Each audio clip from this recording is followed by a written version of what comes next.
10 people were arrested today as they tried to make a protest against climate change at Biggin Hill Airport in Kent. The place secured its position in the national consciousness as a base for Battle of Britain pilots.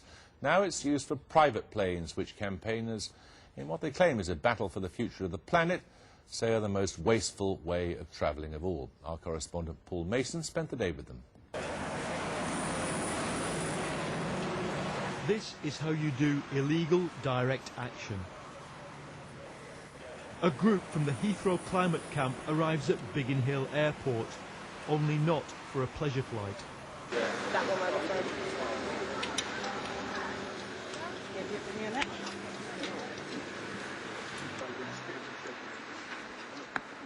It's 6:45 a.m.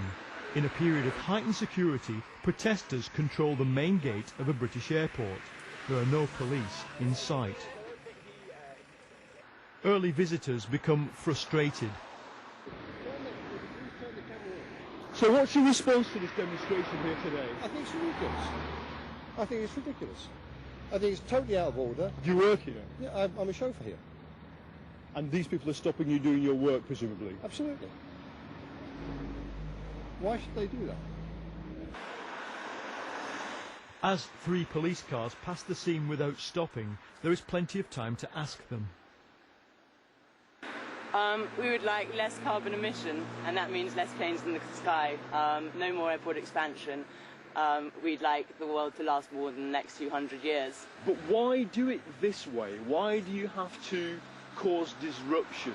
I think that we wouldn't have so much publicity at all if it's like the suffragist movement, you know. A lot of people say that the suffragette movement actually damaged the suffragist cause, but the suffragist cause wouldn't have even existed without direct action. There wouldn't have been the awareness and the publicity that allowed that to get off the ground.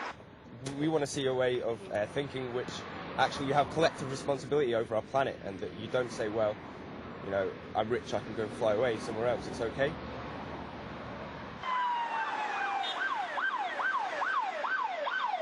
When the police arrive, it's a team from Operation Hargood, the Met's 1,200-strong contingent guarding Heathrow, 30 miles away.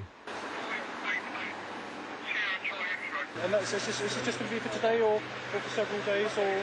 We're only planning on. Well, guys, what do you reckon? We said do everything by consensus. Today or several days? Several days, as long as it takes. As long as it doesn't rain. Okay, yeah, it's pretty comfortable. That sounds good. Okay then. I brought a book and all. You know. You should. What are you reading? People's History of the British Empire. The Empire strikes back. Okay. I'll carry it. On our carrier. What are you being arrested for? I'm being arrested for aggravated trespass. And the slow job of cutting them loose begins. By 10 a.m. the gate is nearly cleared. It took the police 3/4 of an hour to get here, and while the impact on the airport has been light, the impact on the policing operation, well, there are 12 police vehicles here, and they outnumber the protesters 3 to 1. And with the climate camp still in full swing, there could be a lot more of this. In a place made famous in the Battle of Britain, the police contemplated what all this might mean for any battle at Heathrow. How prepared are you for if 1,000 people take up this kind of activity? Because that took a lot of your resources. When you say took a lot of our resources, you'll have noticed that a lot of the officers there were what I'd term as being on standby. The number of vehicles that were deployed and the number of officers deployed, that is to cover for any eventuality. We have contingency plans in place at the moment. We are running a significant operation, and we're doing that with the assistance of other police services. And we are ready and prepared, and I would suggest that the speed with which the police responded this morning is an indication that we are prepared to deal with situations such as this. Later, police briefed journalists that veterans of the Glen Eagles protest were in the camp and may be able to, quotes, suck into their intentions law-abiding protesters. I put this to one of the organisers of today's protest. What will you personally do to stop protests like we saw today spilling over into the kind of thing we saw at Glen Eagles or on some May days? It's a really difficult question to answer because I've yet to see any of the protests we saw today ever spill over into this sort of thing. The people here are dedicated to non-violence. It's a creed that they stand for, and it's one of the reasons they're here to protest. And I mean, obviously I'd go as far as I could to stop anything like that happening, but I find it incredulous that this sort of thing would ever spill over. There's no record of it, and it sounds to me more like more Metropolitan Police spin.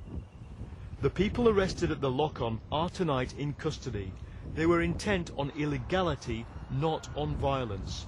Policing that, on a mass scale, will be a challenge this weekend.